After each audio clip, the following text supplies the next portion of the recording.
as you can see, there is the age of Israel that is before the birth of the church. Many Christians are somewhat unaware that church has a birth date, a specific date in which the church was born, a specific event. Did you know the church was born on one of the Jewish festivals? When the Holy Spirit came upon the believers, when Apostle Peter was preaching, and how many thousand became a believer in one sermon?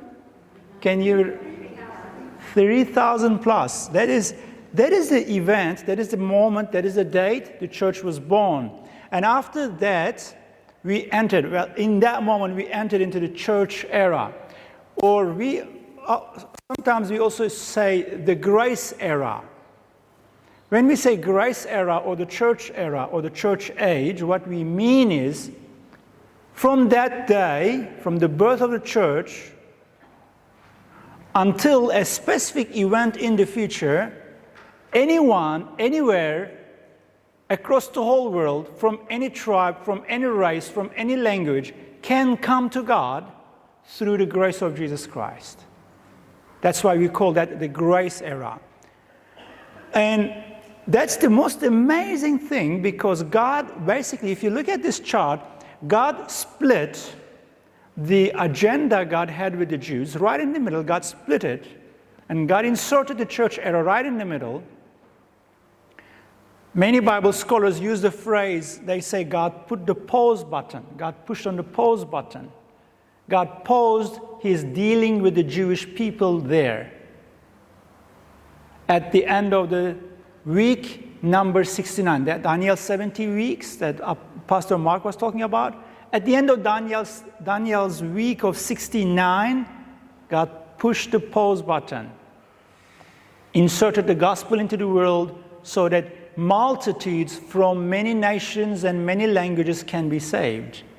We are all benefactors of that. But then there is going to be another event.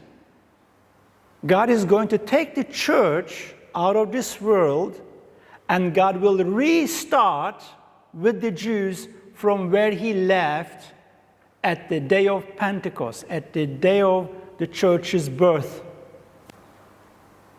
Look at this.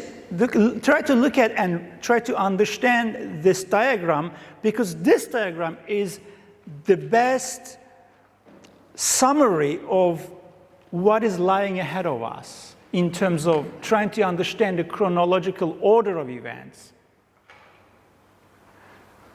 If that also means, this diagram also clearly shows that the church age is not unending. It's not open-ended. There is an end.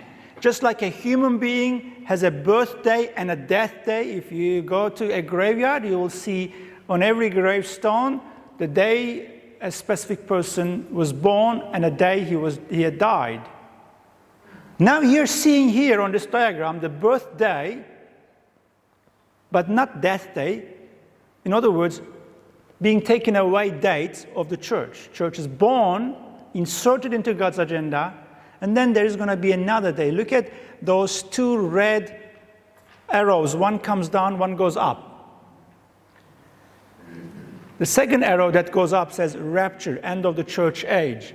So now Pastor Mark covered that.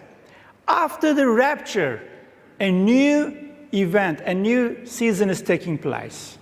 That is the final week, the 70th week. What is happening there is, after God has taken church out of the world, together with the Holy Spirit, God turns his focus, his attention back to the Jewish people. And God starts continuing with them from where he left before the birth of the church. This is not our idea, friends. This is clearly, in great details, laid out in the Bible as God's timeline for the ages on earth.